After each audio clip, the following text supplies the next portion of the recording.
Hey yo, welcome to the Best Day Ever podcast. I am your host, Tru Sav. Man, it's been a while.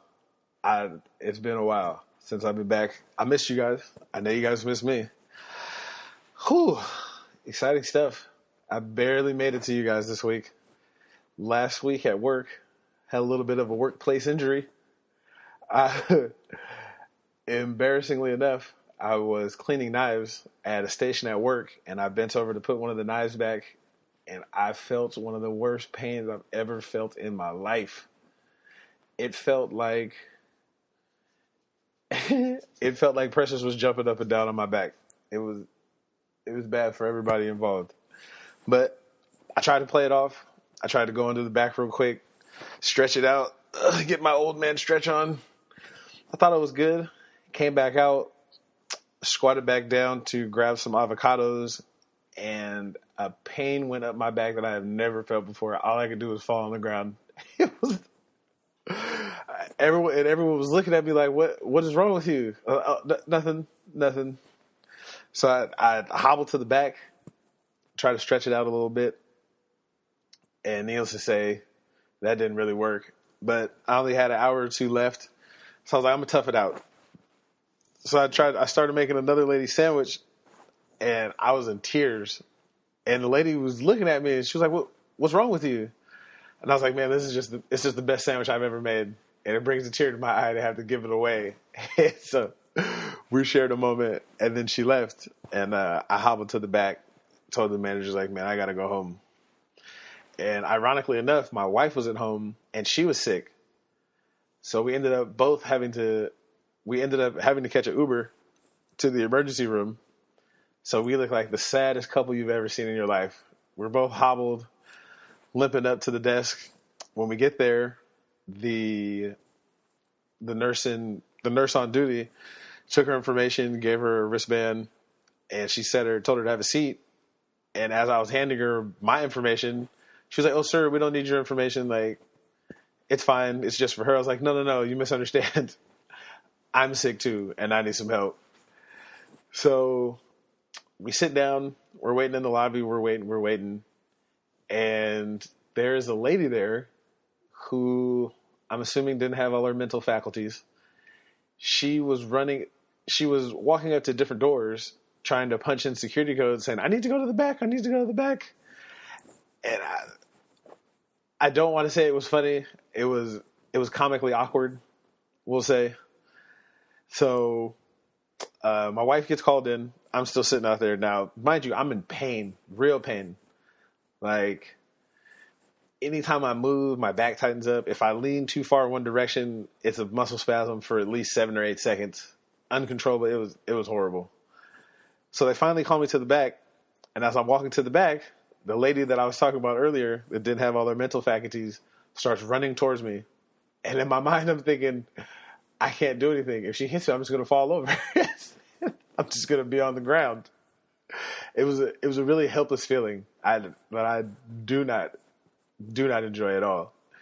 But needless to say, she started running at me and then stopped maybe 2 feet in front of me and just said, "Hello." I said, "Hi. Could you move to the side a little bit? I need to go in the back." "Oh, okay." And then she moved out of the way and let me go about my business because I was going to be done if she hit me. Whew. It hurts my back just thinking about what happened.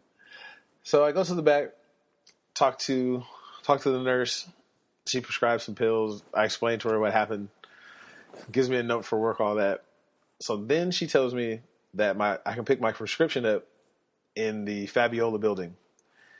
Now, if you've been to the hospital in Oakland, there's the main hospital. The Fabiola building is across the street. Now, I can't walk at this point. So it's maybe 300 yards away. When I say it took me 15 minutes to get from the emergency room to where my prescription was at, I'm dead serious.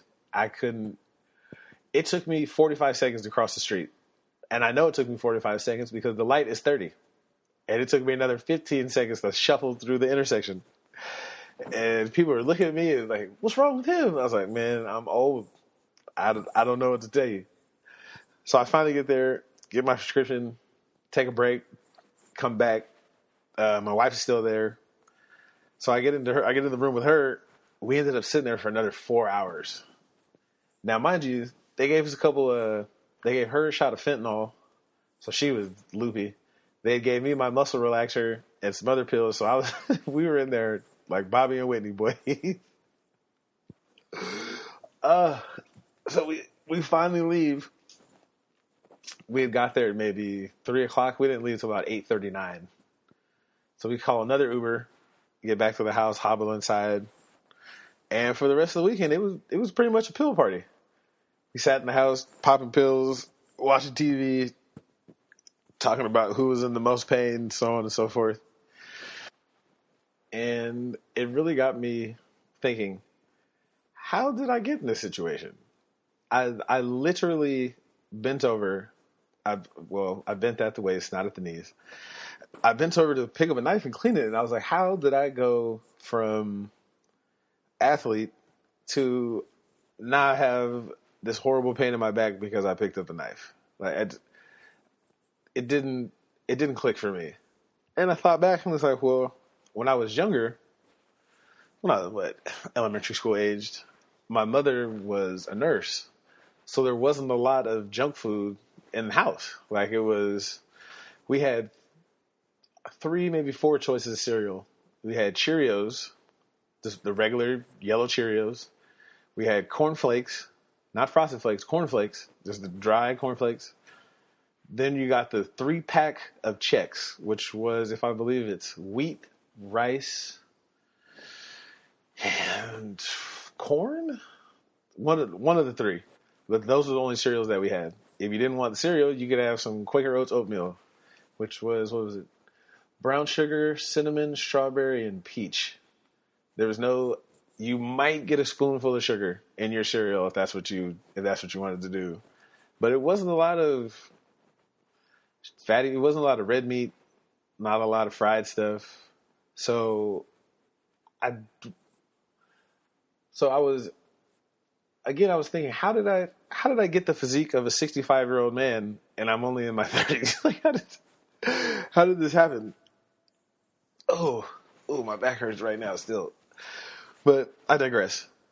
So even early on, I was aware of eating right and exercising and such. I mean, for Halloween, we got 10 pieces of candy.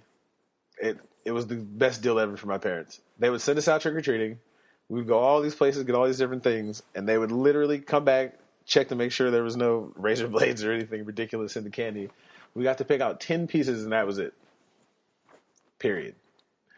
What happened to the rest of the candy, I think we all know. But there was no buying candy at the store. There was no sugary snacks, nothing like that. So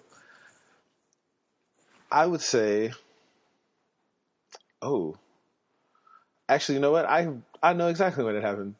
When I was in 8th grade, nope, even before then, in 6th grade, 6th going into 7th, my older sister had come to stay with us for a little while, and she had graduated from UCLA, and she stayed with us for maybe a month or 2, and that was when I learned about bad eating habits.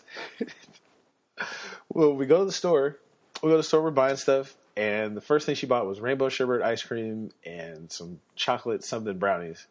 Now, mind you, the only time we got ice cream and cake was on people's birthday, and it was for that day, and that was it. She introduced me to the brownie sundae. So she took a brownie, put it at the bottom of a cup, and then put ice cream on top. It was amazing. It was the best thing I'd ever tasted. I had no idea that food could taste this good. I thought, sugar was just a once a year type of thing. Then she would make these things, or not these things, Jesus. She would take a croissant, cut it in half, take some salami, lightly fry it in the pan and put cheese on top and put it in between the croissant. Boy. Oh, it was amazing. It was amazing. But she was only there for a couple months. So even with that, it didn't really become a habit. It was just something that happened once off and it was nice. Now, 8th grade going into 9th grade, I went to visit my brother in Las Vegas for 2 weeks. And this would probably be the moment where things went off the rails. I was with his mother. We have the same dad, different moms. So we go to the grocery store. We're buying groceries. So we're walking down the aisles. I'm putting Cheerios and cornflakes and all this other sad stuff in the basket. And she asked me, she said, "What are you doing?" I was like, "Oh, well, this is what I eat at the house, so I figured I'd get the same thing." She said, "No, you're not at home. You're at your aunt's house. What do you want?" I was like, "Well, I mean, I'll take some what were they? Cinnamon apple Cheerios." I was like, "I'll take some of those." She's like, "All right. You want anything else?" Salami? Yeah, sure, whatever. She's like, "You don't like Twinkies?" I was like, "What's a Twinkie?" Because up to this point, now mind you, up to this point, we didn't eat candy like that. I didn't eat sweets and stuff like that. So I had no idea what a candy bar was. Or, I'm sorry, Jesus Christ. I had no idea what a Twinkie was. I hadn't eaten them up to that point. So she buys a box of Twinkies. She buys a box of Ho-Hos, the what are those other things? The chocolate cupcakes with the filling inside. She bought all that. So we get back to the house, and I'm sugar overload. I'm eating them all. As fast as I can open them, I'm eating them. We've got soda by the case. Because, again, we didn't drink soda. You might get a soda on Friday night if we order some pizza if you go to somebody's house. So it was Mountain Dews and Lipton iced teas and Cherry Coke and all the other good stuff. Now, this in itself didn't create bad habits, but it was a gateway drug. That first Twinkie was my gateway drug into eating bad. Now, I still ate good. I still ate all my vegetables, fruit, mostly chicken. I didn't really enjoy red meat. As a matter of fact, I used to ride a stationary bike when I was in high school for conditioning for sports. So I would ride the stationary bike for 2, maybe 3 hours and watch TV. So I was kind of counteracting all the bad stuff I was eating. But even then, I ate relatively good in high school. I was, not a lot of candy and stuff. Now, as an adult, that was a whole nother story. that was a completely different story. Once I left Sac City and I was just kind of out there on my own, that's when the bad stuff started happening. Because it was easy to cover up bad eating habits when I was at practice all day. Because if you're at practice, you're running around, you're working out. So I could burn off a lot of the excess calories and stuff. But once I had my own spot and it was my decision what went in the refrigerator, it was bad business. It was bad business. Especially when Nelly came around. Because my man Nelly eats 3 meals a day. Breakfast, lunch, and dinner. So breakfast we might go to Marie Callender's, pancakes, bacon, sausage, eggs, potatoes. Lunch might be round table. So whatever kind of pizza, breadsticks, soda. And then to finish it off for dinner, we might go to Alberto's or something. So that's a chorizo burrito, bacon, potato, guacamole, sour cream. And God forbid we drink that night.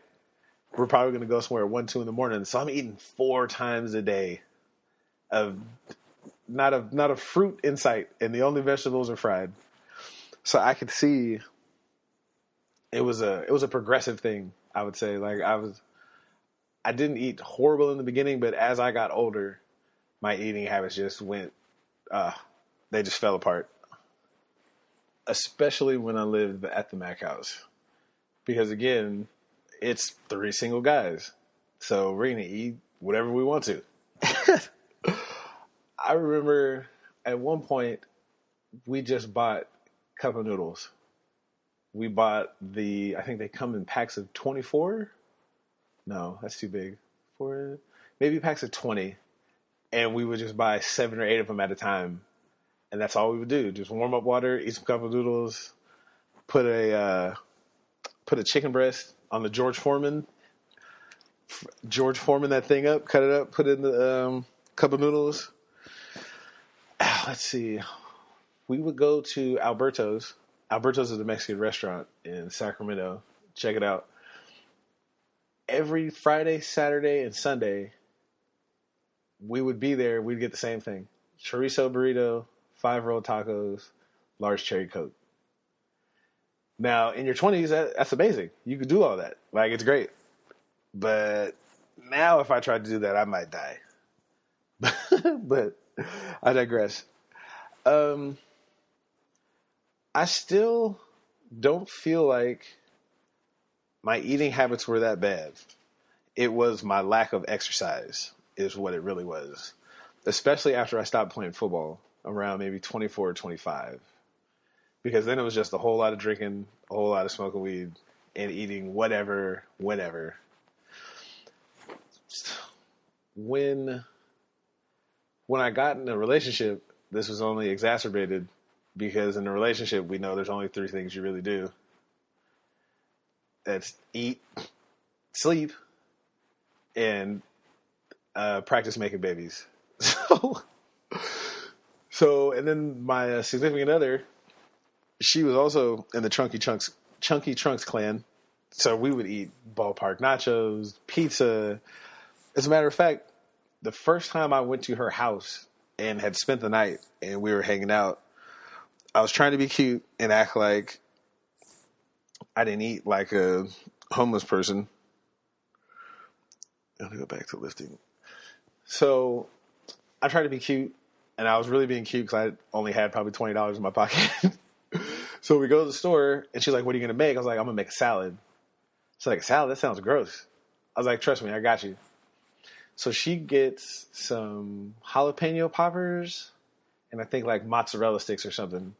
So I get a head of lettuce, an apple, box of raisins, some croutons. She had chicken at her house. Right. And I think a balsamic vinaigrette or something. So I do the chicken, bam, bam, bam, slice up the lettuce, do some tomatoes, apples, raisins, throw the crouton stuff in there. So now she's looking at my salad and it looks a whole lot more appetizing than those potato poppers and mozzarella sticks. So I fronted like I ate it good every now and then. So a couple years in, I had stopped playing football. And at my biggest, I want to say I was about, 4'10", 4'15", somewhere around there. Which is crazy to even say out loud right now. Like, I can't imagine being that big. But I was still playing football, and I was still under the delusion that I was going to make it playing semi-pro, and then I was going to try out. And it was a pipe dream at best. But after I stopped playing, I very quickly realized there's no reason for you to be walking around being 400 pounds and you're not playing no sport. So I made an effort to get smaller. I did a raw. I was a vegetarian, we'll say. I didn't do bread. I didn't do dairy. No red meat. I still, of course, ate sugar and shit like that.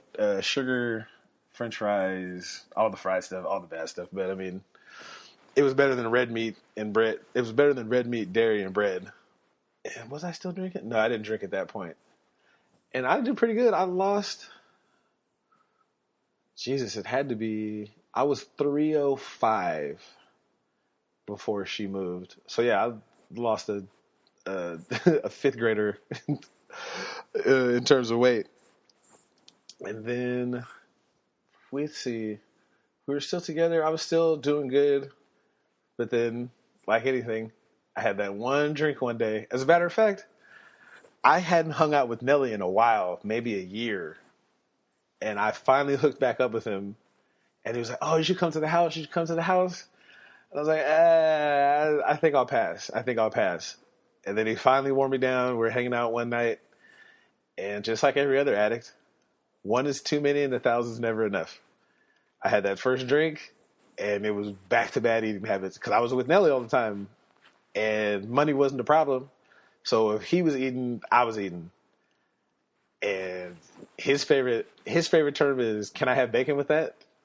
So everything was everything was larger than life, including our plates. So I started to swell up again. And at that point, I think we moved to Bakersfield at that point.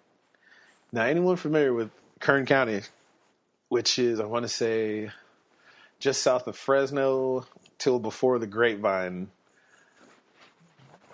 everyone out there was built like a refrigerator. Like health is not their top priority out there. So I fit right in. I mean, they had Mexican food buffets. They had, well, number one, they had the best Mexican food I've ever tasted. Period, point blank, hands down. I have not tasted better. And there was at least 7 or 8 different buffets. And it wasn't just on the weekends. It was during the weekdays. They would have lunch buffets. Now it's chicken, chorizo, potatoes, eggs, flautas, oh my goodness, enchiladas, all the good stuff. So it was not good for my waistline living there. I can tell you that much right now. So after this, well, while we were still in Bakersfield, I started going to the gym again because my wife, bless her heart, I don't know how she does it, gets up every day at 4 or 5 o'clock in the morning and goes to the gym. She was dedicated. I don't know how she does it, but so I was like, well, I guess I got to go. So I would go faithfully. I'd go every day. We lived less than a quarter mile from the gym, and I didn't have a job at that point, so I had no choice but to go. So I would ride the stationary bike for maybe an hour and a half, 2 hours maybe. I would download movies to my tablet, and that would be my reason to watch a movie all day. If I'm going to watch a movie, I'm going to watch it at the gym. So at least if I'm going to sit there and do nothing, I could sit on the stationary bike and do something. And that was when I ran into my arch nemesis. Now, I don't know this guy's name. I probably couldn't pick him out of a crowd right now. But I went to the gym the same time every day. I would always go at 10 o'clock just because that's right before it got hot. So right when I would be done, it would just be a straight shot to the house. And every day, me and this old man, a little bit of context, he had to be 70, maybe late 70s. And so I ride the bike for an hour and a half, 2 hours. So by the time an hour and a half, hour and 45, because I'm almost finished. But me and this old man would race every day. It was a completely unspoken thing. We never talked to each other. We never acknowledged each other. I don't know his name. He doesn't know my name. We would just get on the bike. We would look at each other, and the first person to get off lost. So I was undefeated. He never beat me because I'm going for 2 hours, and he's 70 years old. So one day, it was maybe 11:30 or 45. So I've already been going for an hour and a half. And who moseys into the gym? And so I'm looking like, no, I can't let him beat me. So he sits down, and your time shows on the bike. So he's looking at my time on the bike, and he sees that it's like 90 minutes has gone by, and I'm still riding the bike. So he kind of snickers to himself, sits down, starts riding the bike. Now I'm dead. Like my legs are finished. I'm sweating. I had no energy left. So I'm like, well, I can't let him beat me. So I start over. Get on. 10 minutes goes by. 20 minutes go by. I'm fading fast. So I don't know what happened, but the skies parted. The sun shined down. God was looking out for me that day. The gentleman's wife comes up and was like, hey, we have to go. Like right now, like I need to go back to the house. And he shoots me a look. And I tried not to look at her. I tried to keep the smile off my face. And he's like, no, it's fine. Like, you can just come back. She's like, no, I'm not coming all the way back out here to come pick you up. We need to leave right now. So he doesn't want to get off the bike, though, because he knows he's going to beat me. So he kind of hesitates. And she's like, let's go. So begrudgingly, he gets off the bike and stands up and walks away. And when he walked away, I stopped and I almost fell off the bike. It was a small victory for me. Oh, but yeah. So I would go regularly. I mean, I wasn't a gym rat like she was, because in my mind, I was still. I guess the weird thing in most men's mind is men believe that they have a better physique than they do, and women have the same belief but in the opposite direction. you can see an overweight dude in the gym and he will think that he is Arnold Schwarzenegger. And then you can see a woman in the gym who is actually fit and she will see herself as bigger or not as attractive as she'd like to be. So I guess that's the opposite of it. But in my mind, I was like, well, if I'm so big, then why are all these women checking me out? This is my narcissism kicking in. But I was still gradually losing weight. I wasn't eating as bad. Again, not a lot of red meat, not a lot of carbs, cheese, stuff like that. Even though that is my weakness. Dairy is my absolute. I mean, there's so many good things.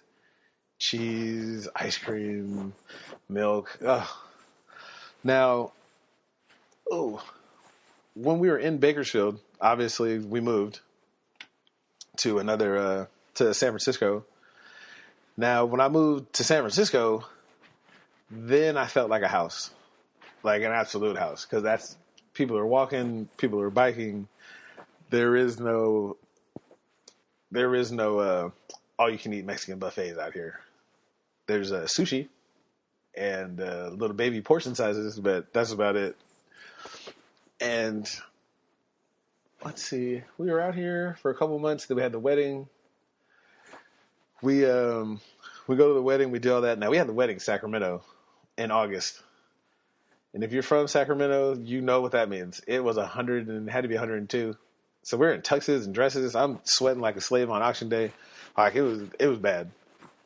But we made it through, and we get back the wedding book with all the pictures in it.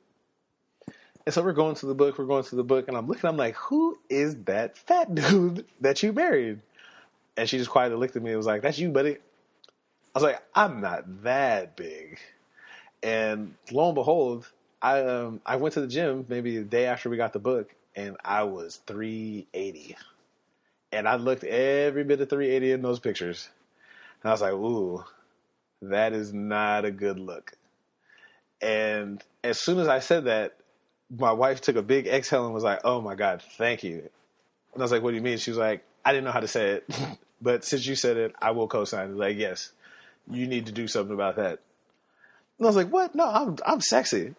And she was like, yeah, you're not. She's like, look, here's the deal, buddy. It's like, if you die, like, do you think I'm not going to move on? I was like, what? What do you mean? You're not gonna be a widow forever? And no. She's like, 'cause you're probably not gonna make it past 40 or 50 the way you're going.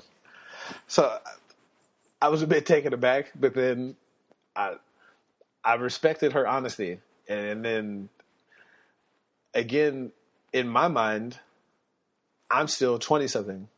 I don't want to be this old person. I always make jokes that I'm old and so on and so forth. But in my mind, I'm still 20. I can still eat at 2:00 in the morning and not get heartburn. This, of course, isn't true. But so I really kind of had to take stock into why am I eating like this? Like how did we get to this point? Was really the question that I had to pose. And I started looking at a bank account. I started looking at my bank statement. And I realized something very interesting.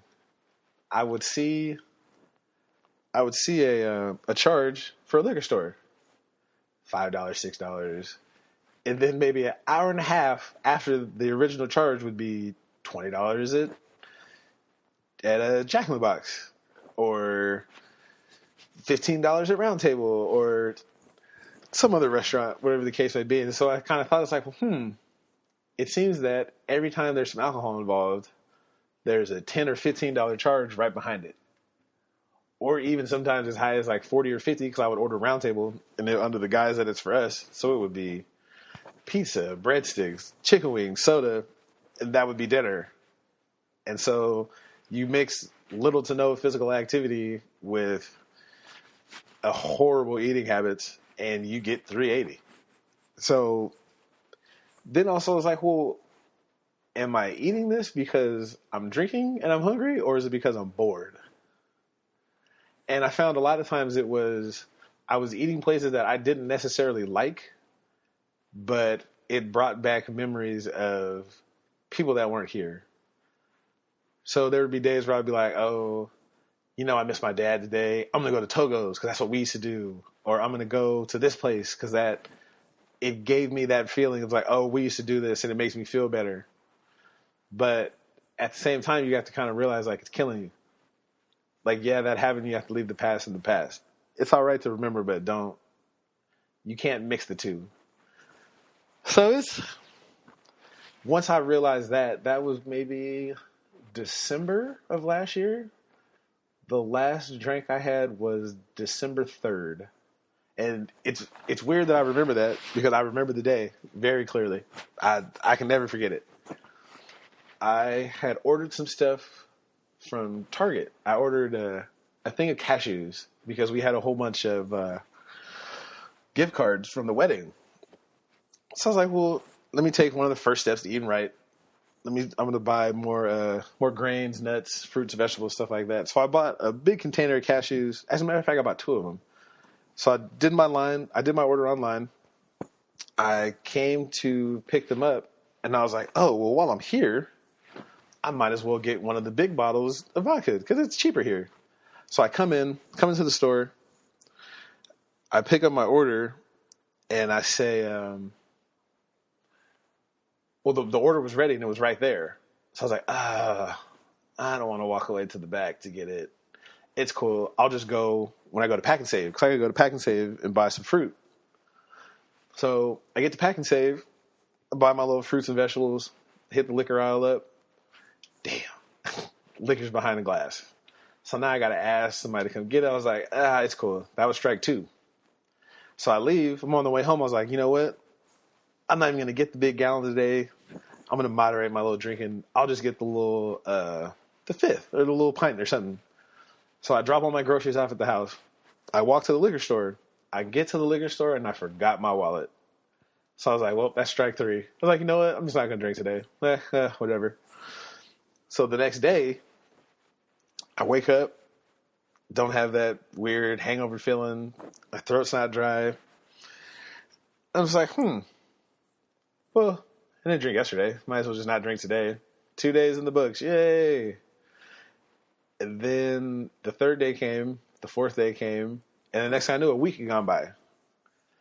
And I started to realize that I was feeling better in the morning when I woke up, even if I had 2 or 3 shots the night before when I would go to sleep, I would wake up and I'd just feel dehydrated and I'd have a headache and would just be sluggish, and just getting up was just a hassle. But after those first 7 days, I didn't have that feeling at all. So I thought, I was like, well, let's see how long we can keep this going. So December turned into January, into February, March, April, May, and we're here now. I want to say it should be about 8 months. So in those 8 months, I lost 60 pounds. Most of it, I'm assuming, was because I wasn't eating at 10, 11, 12 o'clock at night and then going to sleep and then not doing anything. So that was the number one issue, was to stop that. And once that stopped, it was easy. Now after that, it was the smoking weed part. Because, I mean, God in her infinite wisdom said that man had dominion over all the herbs of the earth. So that was my excuse, was like, oh, this is natural and this and this and this. But again, it was the same pattern. I would get high and then I would want to go eat some nonsense. And it wouldn't even be hamburgers and hot dogs. It would be candy.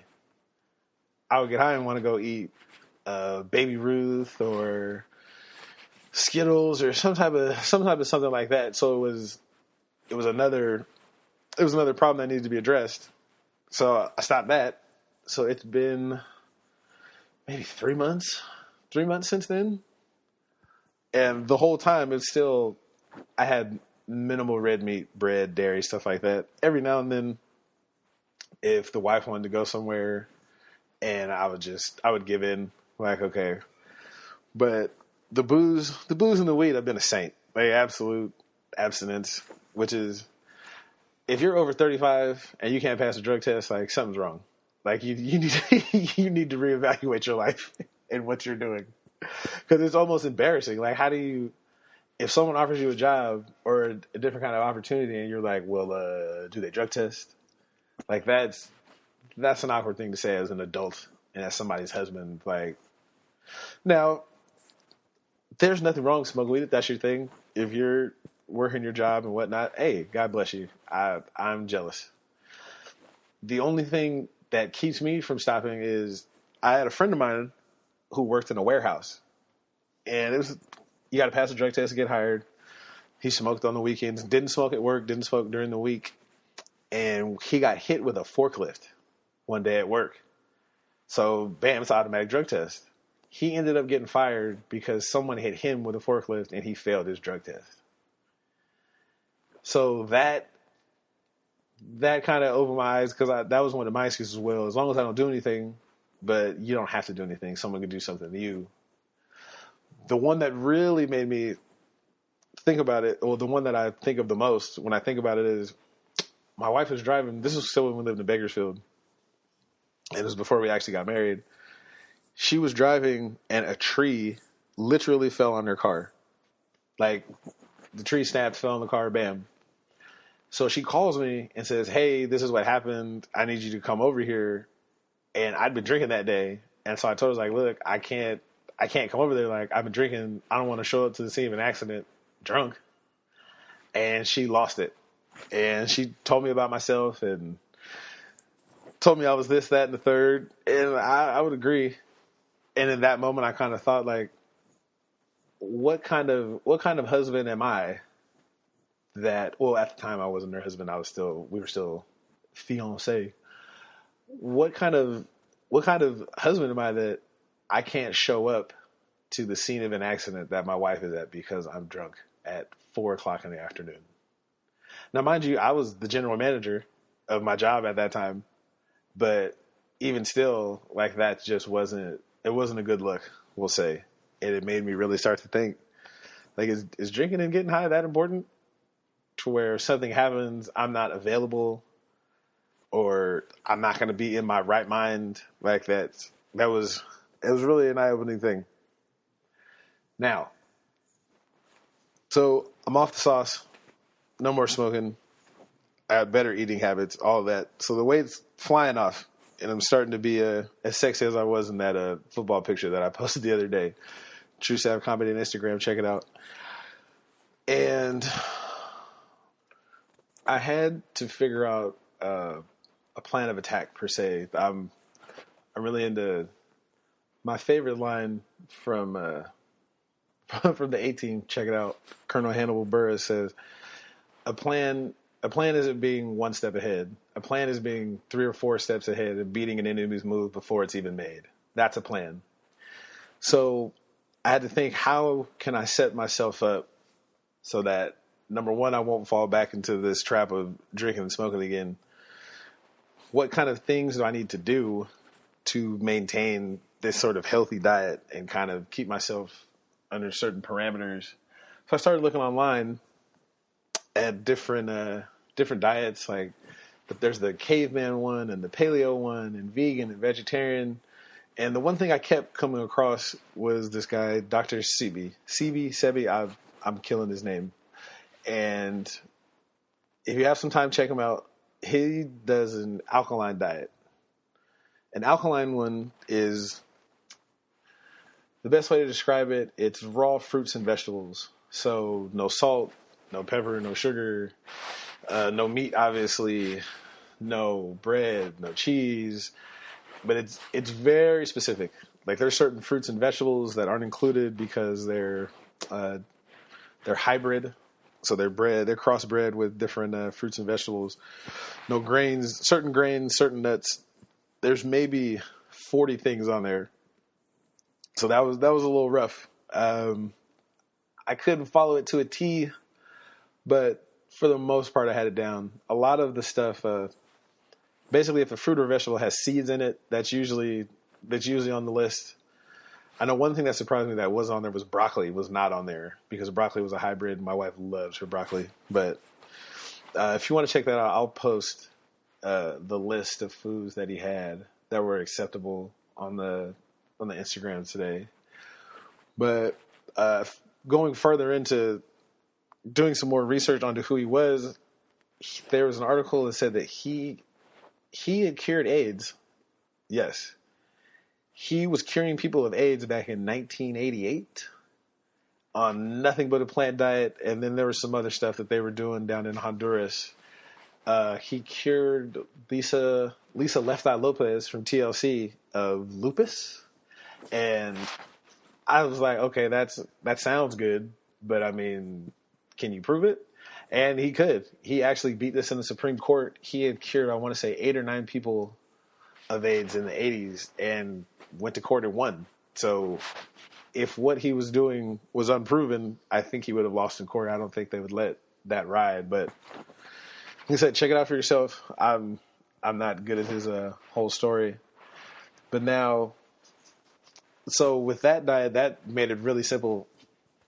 It was fruits and vegetables, raw fruits and vegetables. So no cooking the vegetables, just slice it up, put it in your salad, or just eat your vegetables or fruits raw also. What I also started doing was I started going to the gym again. But what I did was I didn't do a lot of heavy weights and stuff. Because the first week or two I went, again, in my narcissistic mind, I'm still 20, I wanted to pick up where I left off. Oh, let's throw 3 plates on here. I'm going to squat the whole gym and this and this. That worked for about 2 days. And on the 3rd day, I couldn't walk. Now, mind you, this is in the weeks leading up to this accident at work. So this is last week. All of this was happening. So I said I would go to the gym 6 times a week. Now, I only did Nautilus machines. Now I only do Nautilus machines. The Nautilus machines are the ones where you take the little thing out, you put what weight you want on, bam, bam, bam. It ISOs the muscles that you want to do. So you can work on strengthening particular muscles or muscle groups.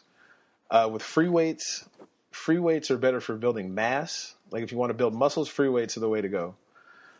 Because you're incorporating a lot of muscles at one time, because you are stabilizing the weight when you lift it. With the machine is doing most of the work. You're only focusing on that one muscle group. So that made it a lot easier because I had to admit I'm old.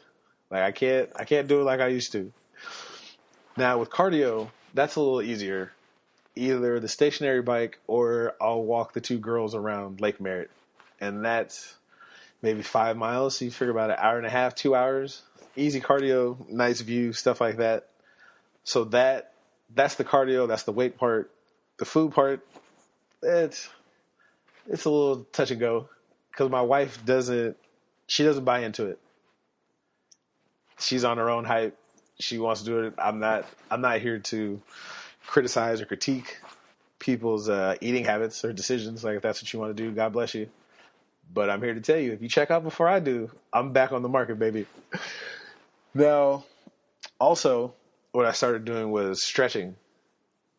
And I know, and in my mind, I was like, well, I'm not playing a sport or anything. I don't need to stretch. And I very quickly realized that stretching is probably more important than cardio and your diet. Because as you get older, you're going to tighten up a little bit. You don't recoup like you used to. Your muscles get a little tighter. So when I first wake up in the morning, first thing I do, maybe 10, 15 minutes, some little nice meditation, just me being quiet, no music, no nothing.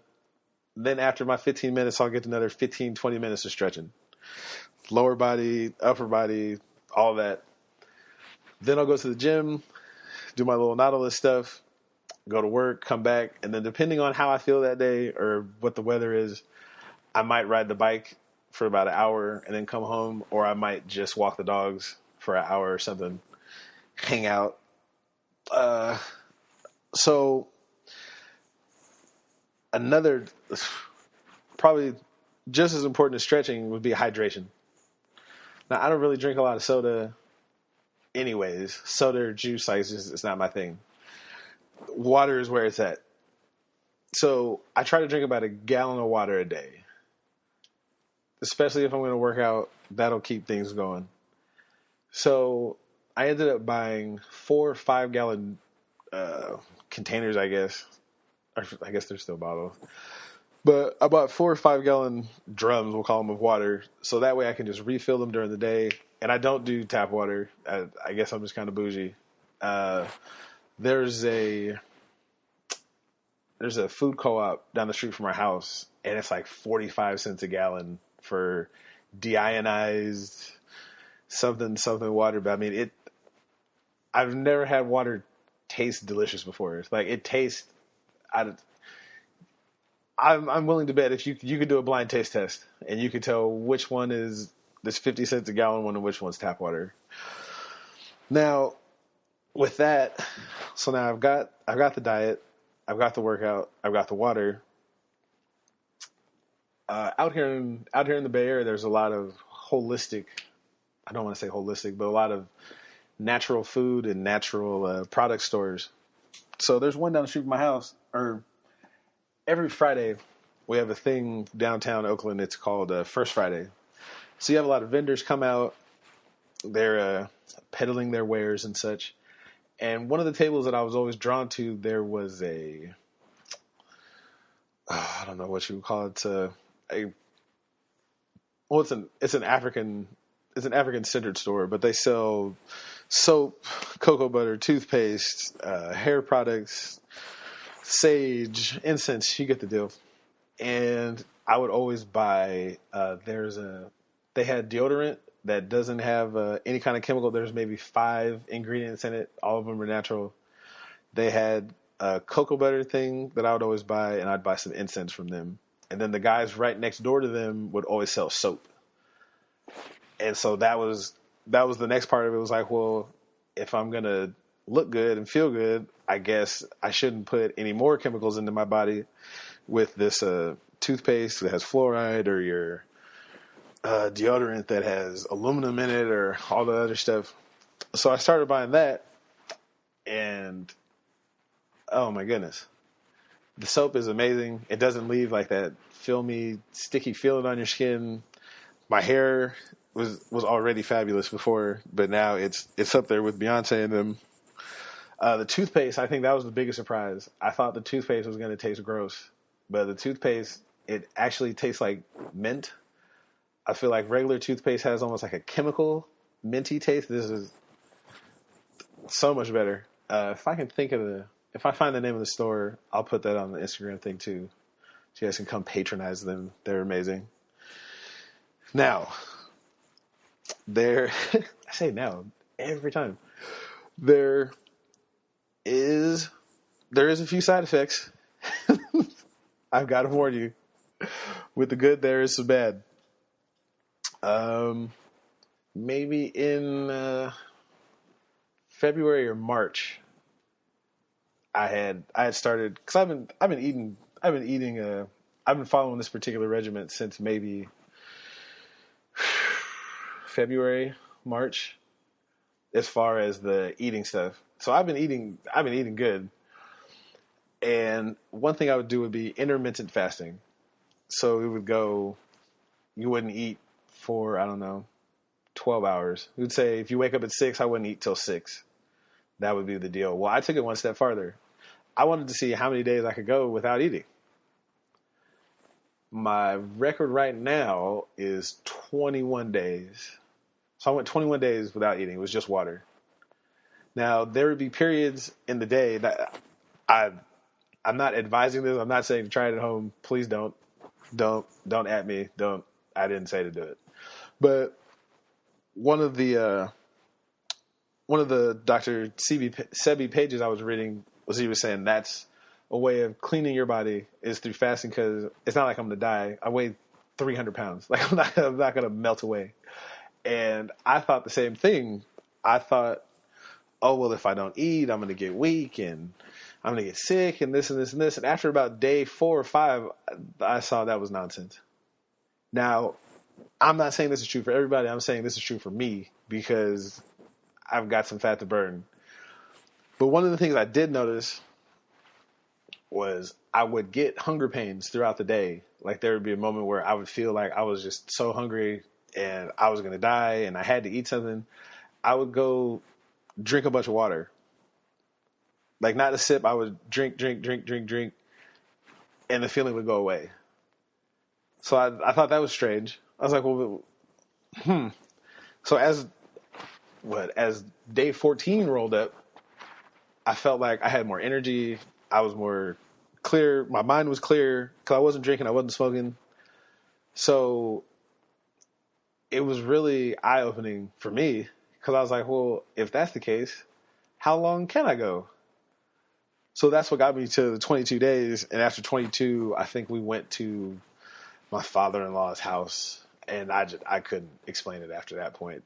So I ate for the day, but then I kept the same eating principles going forward. But one thing, it was one of the main things I took away from it was how much money I saved from not eating for, even if it was 22, even if it was a week, how much money got saved because I'm not going out. I'm not wasting it on fast food and stuff. Again, focus and energy were up. Now, the worst part about it, after the days were over, after 22 was done and I was back to eating fruits and vegetables, the one thing that I have to warn you about is if you eat raw fruits and vegetables, you're never going to fart again. I know, it sounds crazy. It is. And I learned the hard way. It's not that you can't. You're not going to want to. So, again, I'm on my fruit and vegetable hype. I'm doing good. I'm working. One day I'm in the car coming home, and I was like, oh, I could feel one bubbling up in my stomach. So I do the same thing I normally do. Lean to the side. Oh, Jesus. Like, what was that? So I'd run inside, go to the bathroom, and I was just like, I can't believe this. There was a whole situation in my trousers.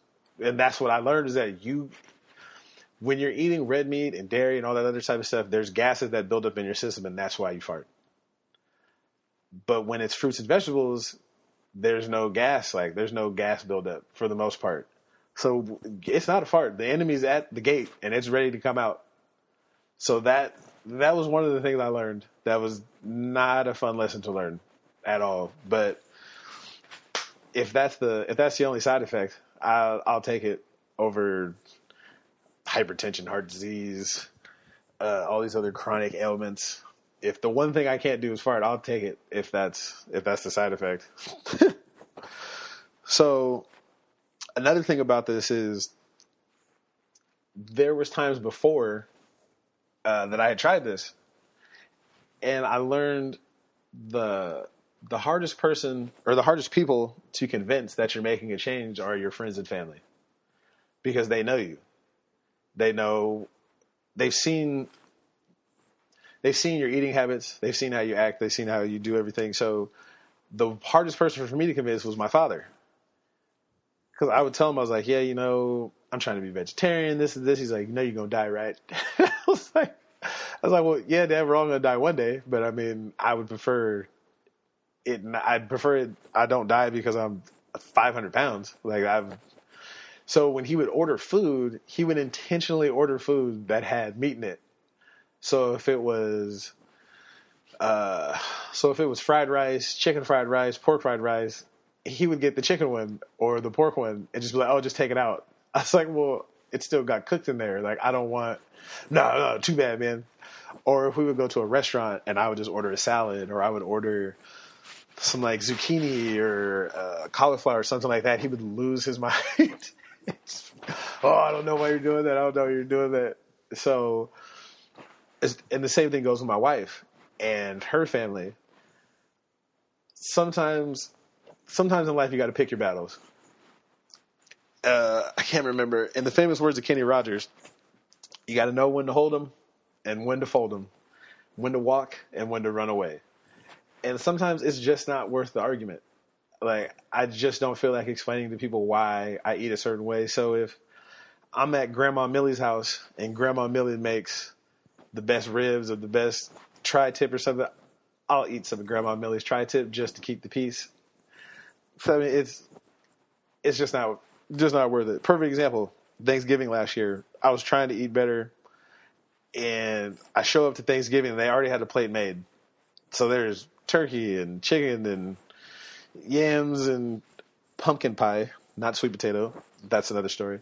And all the cookies and whatever. Now, I could have been that guy, been like, oh, I only eat fruits and vegetables, and But at that point, it just wasn't worth the hassle. It's because that's when people are going to feel disrespected.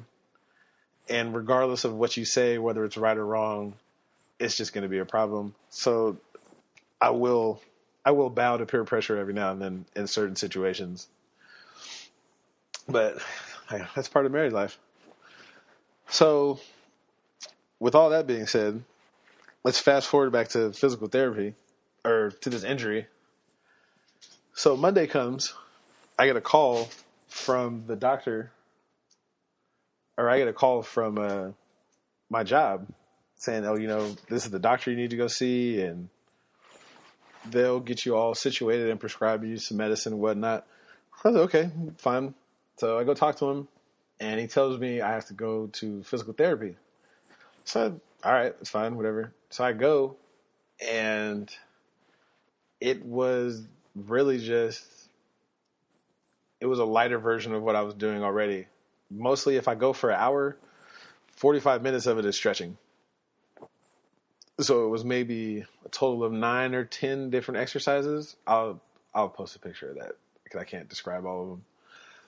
But it was different exercises that you could do to kind of stretch out. When I would be stretching, he was just kind of like, well, you don't seem to be in a lot of pain. It's like, well, I played sports forever. So it's kind of, you learn how to live with certain pain. And he's like, that's not good. Like that, the whole point is to be without pain when you do this. And I had never really thought about it up to that point. It was just kind of something that you learn to live with. But it was eye-opening. And so a lot of the stretches that I do now, I got from there. Because I had my own kind of half-ass thing of stretches that I would do. But these worked a whole lot better. And so then I really felt better. And I could feel a lot of strength coming back, even to stuff that I didn't even know was hurting. So that was definitely a plus. Plus, it's pretty tight. Well, it's pretty basic, but it's stuff that you can do to not feel like you're 110. Ooh, I need to go stretch right now. Now, the one thing I don't like about physical therapy is you got to take all these pills. And I took I can't think of what it's called, Psychrobins or something, but it's a muscle relaxer. And I be wanting to sleep all day. Like just walking to and from the car feels like I ran a marathon. I can't wait for this to be over with. That's one thing I don't like is a lot of the pills that they give you. And I'm trying to find more holistic ways to deal with this pain stuff. If you have any suggestions, feel free. besteverpodcast@gmail.com. Let me know. Or if you know someone in the Oakland area that does it, that would be even better. I'll shout them out. Ooh, well, since we're almost done, I figure that I will bless you guys with a segment that we might do. It's going to be our Cindy Mac fact of the day. Now, for those of you who don't know, Cindy Mac is a dear friend of mine. And she has some very unusual views on things. And one day I was giving her a ride to work. And we passed the Taco Bell. And she said, why do the steak tacos cost more than the ground beef tacos? And I was taken aback. I didn't know what she meant. So I asked her, I was like, what do you mean? She's like, well, they're both beef, right? And I was like, well, yes, but steak is a better cut of meat than ground beef. Ground beef is just kind of anything in there together, and steak is of higher quality. So she looks me dead in the eye and says, oh, I thought it was because they came from different animals. I said, well, what do you mean? She's like, well, I thought that steak came from boy cows and beef came from girl cows. I was like, well, what makes you think that? And she's like, oh, well, because people always say, like, you want this beef, baby? And I was like, so where does milk come from? I asked her, I was like, well, where does milk come from? She's like, oh, they come from girl cows, but after they get the milk, then they chop them up and make beef. I was like, no, my dear. Beef is the same thing. Beef comes from the same animal. Steak and beef, it comes from the same animal, my dear. So, no. So she starts arguing with me. It was like, no, that's not where they come from, so on and so forth. And so I was like, look, I'm not even going to argue with you. Do your Googles, look it up, you'll be fine. So a week goes by. I pick her up again next week for work, and she gets in the car and she's like, "Hey, I just want to apologize." Like, apologize? Like, for what? Like, I'm giving you a ride to work. She was like, "No, remember when you told me that steak and beef came from the same animal?" I was like, "Yeah." She's like, "I looked it up, and you were right." I was like, "Oh, okay. I mean, I guess, like, just do your Googles next time." She's like, "Yeah, it's cool." She's like, you're just so smart. Like, how do you know all this?" I was like, "I don't know. They just kind of taught it back in school." She's like, "Yeah, but that's crazy. Like, it came from the same animal. Like, I never would have thought that." I was like, "Yeah, it happens." She's like, "Well, the next thing you know, you're going to tell me that bacon and sausage come from the same animal." And I just didn't even say anything. I just let it slide. I went about my day. Whew. That's our Cindy Mac fact for the day. We might have more Cindy Mac facts coming soon, depending on how sober she is this week. But yeah, so that's gonna be it for today. Questions, comments, concerns, hit me at bestdayeverpodcast@gmail.com. Don't forget to follow me, Tru Sav Comedy, TRUSAV Comedy at Facebook, Instagram, Twitter, all that fun stuff. All right, man, I'm gonna holler at y'all.